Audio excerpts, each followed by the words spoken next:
Hello, Jesse Good here. Today we're taking a look at the LEGO Star Wars 2010 Hoth Wampa cave set. This has 2 minifigures, 1 big fig, and retailed for $40 with 297 pieces. The Hoth Wampa is the best figure of this set. This big fig only has appeared in 2 sets ever, which is the Assault on Hoth, a very critically panned set, and also this set, which this is the much better set that it comes in. The design of this is so interesting. I love the molding here, especially for a 2010 figure. This is one of the earliest modern big figs. I think this is a lot like the modern big figs. The only difference is it doesn't have separate hands as pieces. Usually a lot of modern big figs have separate hands as pieces.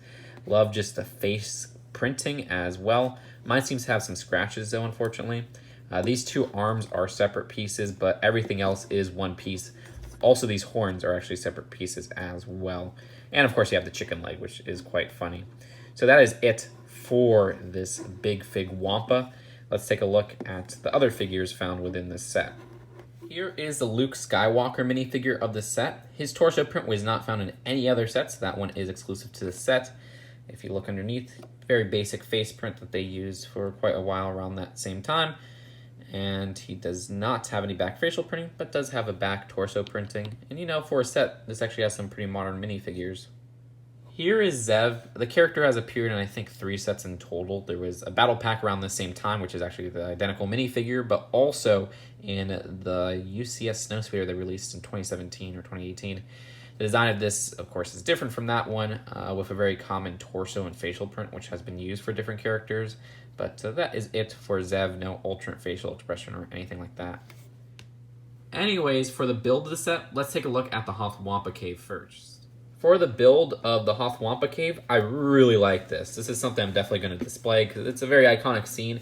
And with the number of pieces they use, which is quite limited, they actually did a very good job in my opinion, especially for 2010.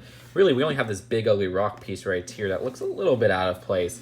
But this play feature here is quite interesting. So basically, Luke is hanging from here via 2 studs there.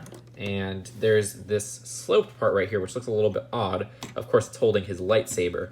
Now, if you push it down like that, and the lightsaber just goes through a modified 1x2 with the hole in the middle, all you have to do is push down on this 2x4 right here, and that was the first year of the 2x4 tile.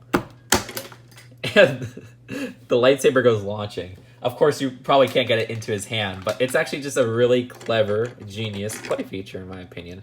What I don't like, though, is this little bone part kind of gets in the way. And it's a neat build for this little rib here, but it's just sometimes when you press that, that will launch as well. It's not a big deal, though. So very clever play feature, very simple and quite unique. Also, there is a skeleton on the side here, which is just holding on to a 1x2 plate with that little pole sticking out. But yeah, not too much else going on here. I'm not even going to put the skeleton back there. Definitely the best build of the set, but that's not to say that the next build we'll take a look at isn't good. Because the Snowspeeder is a very solid build, especially for 2010. Sticker at the front, sticker on this 1x2 here, sticker on this cockpit on the side, and on the opposite side as well. Though this front of the cockpit is printed, that looks great. You can lift up the cockpit, and on the inside fit 2 minifigures, one in the back, one in the front. I wish these were studs instead they're tiles, so they just kind of wobble around a lot with the minifigures, but it's not a big deal. Also a sticker on this piece here that shows an AT-AT on it. I kind of like that. Close the cockpit very easily. The side guns, I guess you could say, the side blasters have a feature at the end which kind of turns this part but not the main part. Very confused with that feature, but it's not really a big deal, I guess. Not sure why that was really included. These flaps you can move up, and there's some stickered 2x2s there on both sides. And at the back there is a winch feature, and the winch feature, I don't know, I'm not like a big fan of it. I mean, because one thing, the string, but there's not really a way you could avoid that. I hate Lego strings because they're a pain in the butt to put on. But of course, this is something that makes sense if you got, I think they released an AT-AT in 2010 as well, or around that same time, maybe 2011. And that is really what that is made for. There's no AT-AT in the set, but if you get the AT-AT that was released at the time, you could use it to bring it down. And there's a lot of nice length to that winch, but it keeps popping off, of course. Either way, that's all I have to say about this Snowspeeder. pretty solid for what it is. And let's take a look at the packaging and then the final verdict. The box for this set has that border that they used for summer 2010, and at the back shows some of the little play features. The instructions have an ad for some of those other summer 2010 sets. Like the Slave one, everything else is like Clone Wars stuff. Don't really care about those.